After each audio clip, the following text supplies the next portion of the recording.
Mario over here.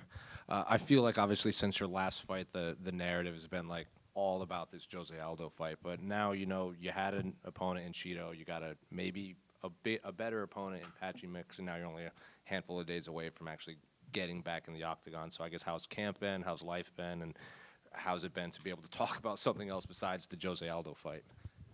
Yeah, it's been nice, turning that little chapter, and it'll be complete after this Saturday. But it's been nice, getting to camp. I'm used to these kind of camps, like these last minute changes. I've been through it before, so it was no stress, just minor changes here at the end. But yeah, I'm excited to fight Patchy. It's a big opponent.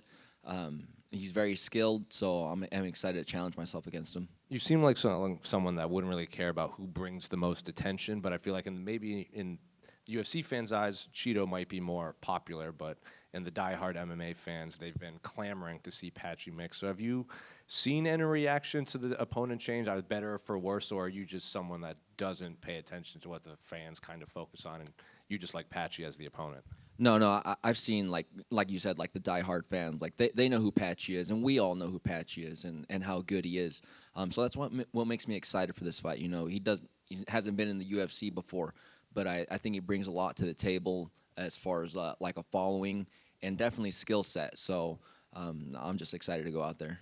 And he's been saying, all the right stuff. Like, he's the best bantamweight in the world. He said that he would probably beat your jiu-jitsu coaches if they lined him up. He's going to run through you to the title. So I guess you obviously respect his skill set in there, but what do you make of him? Do you feel kind of like he's overlooking you, maybe, and he's already looking at the belt past you? Yeah, I don't know. This whole week and the things he's been saying has just kind of been making me laugh. He just kind of seems like an angry guy for some reason. Like, he's talking about submitting me and then submitting, like, my 60-year-old coach, But I highly doubt he could run through my whole crew. There's some people in the gym that would make him look, like a purple belt. So I think he's a little wrong there. But like you said, he's saying what he has to say to sell himself. So yeah, I think it's kind of funny. Do you think, outside of fighting for the title, he might just be the next best guy in terms of attention that a fight could bring? Like you even said before the Aldo fight, like, it's not something you look for, but Jose Aldo brings eyeballs no matter who he fights against. Yeah, and definitely with him making his UFC debut, it does bring a lot of eyes. Everyone wants to see what he's about and what he could do in the UFC. But yeah, I'm looking to shut that all down, and then, yeah, we'll see how it goes. And obviously, teammate Sean O'Malley is fighting for the title in there, but how important was it to be on the same card as this bantamweight title fight? Because to Patchy, it felt important just to be around the title, but for someone who's been in the UFC for so long, I guess just how important was it to be on this card? Yeah, it was pretty big. I like fighting on the cards with Sean. He brings good energy, and it brings a lot more eyes to the bantamweight division. So we might get to see who's next up or for who's going to be, that next number one contender after this one. Mario over here. I've seen some of your interviews since the Jose fight, and I think you've kind of handled the criticism well. You've kind of let it roll off you. Do you feel like, though, going forward, like particularly with this fight, there's any extra emphasis to change that narrative, like to go out there and get a finish and kind of show everybody, like, hey, I'm the guy that got a flying knee knockout in my second UFC fight. Remember me? Yeah, no, I'm not looking to go out there and change anything and make those fans happy, because at the end of the day, it doesn't even really matter, I'm on a 7-fight win streak, and I would understand if all 7 of those fights were the same way. I would understand, but, each fight is different, and I can guarantee this one's going to be a lot different. Yeah, and him coming over from Bellator, I mean, like Jose said, there's people that think he's maybe the best bantamweight in the world. So I heard you just say that there's guys in your gym that you think would make him look like a purple belt. How good do you think he is? Like, have you been able to kind of figure it out? Because it's tough when he's fighting all different fighters and stuff. So for you, how good do you think he is? I think he's really good. I've heard gym stories of him beating certain people, who do very well in this division. But there's younger guys coming up right now that are way better than, some of us that are in the top 10. So for him to say that he would go through my whole crew, I think he'd be a little bit embarrassed out of my gym. Over here. Patchy Mix is making his first UFC debut against you. How are you planning to welcome him into the UFC? By fighting him and beating him up. All right. Also, after being on a 7-fight win streak, do you feel disrespected going into this fight as an underdog?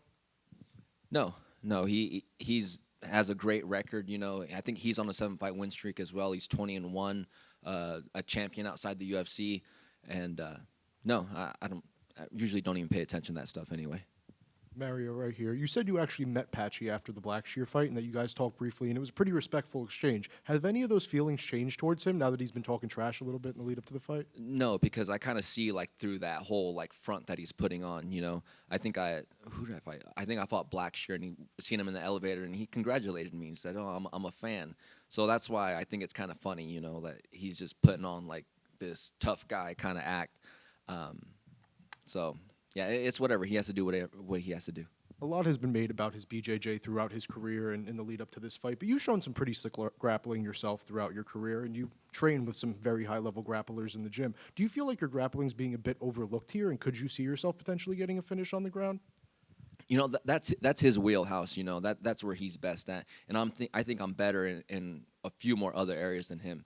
But I have good enough grappling and jiu-jitsu just to defend what he's going to do. Mario, right over here. Obviously, going back and talking about the Cheeto fight just a little bit, would that be a fight that you'd be interested in down the road, maybe after this fight? And also, how does this fight, this matchup itself, stack up to a Cheeto fight? Yeah, we'll see after this fight. I think a win over Patchy takes me into the top 5, so I don't know if the Cheeto one would make too much sense. But I think it does stack up well. Like I said, a win over Patchy, I think definitely gets me into the top 5, which a win over Cheeto would have done the same thing as well. 100%. And last but not least, what are your thoughts on the main event? How do you see that playing out? I'm excited. I've been watching these interviews with Sean, and I didn't know, he got off social media. He, stopped, smoking and doing all these other things besides training. So I'm excited to see him go out there and see what he can do with this different mindset. Thank you. Mario, over here. There are some reports that your teammate Marcus McGee might fight Peter Yan next. How do you see that fight going? That's an exciting fight. I know some people are mad that he's getting, a fight so far up the rankings, but man, don't count Marcus out. Marcus is a great fighter, and I'm excited for that. I think it's going to be a great fight, and I see Marcus winning for sure. And one more from me. You've trained with your teammate Sean O'Malley for a long time. Outside of fighting, what's your best memory together? Outside of fighting. At the very beginning when we showed up, we're at a fight camp at a house, and this guy was smoking outside. And I asked Sean, "Hey, do you smoke?" "No, man, I would never do that. No, man, that's not me. I would never do that." And then, a few years later, he's just advertising everything. So that's one of my memories I have of him.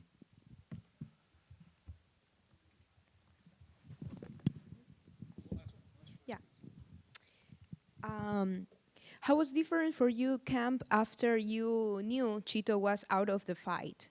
Did you change the person that you sparring with after you know about it? No, I didn't have to change much. I didn't even have to change my training partners, because Cheeto's like a little bit longer guy, so we had the same training partners. We just had to adjust game plan a little bit, and that was pretty much it. So it was a pretty easy transition. Do you think you will see him in the future? Patchy? Cheeto? Oh, Cheeto. I don't know. We'll see. We'll see how good he does, and if we're around the same area as far as rankings, we might meet. Okay, thank you so much. Thank you.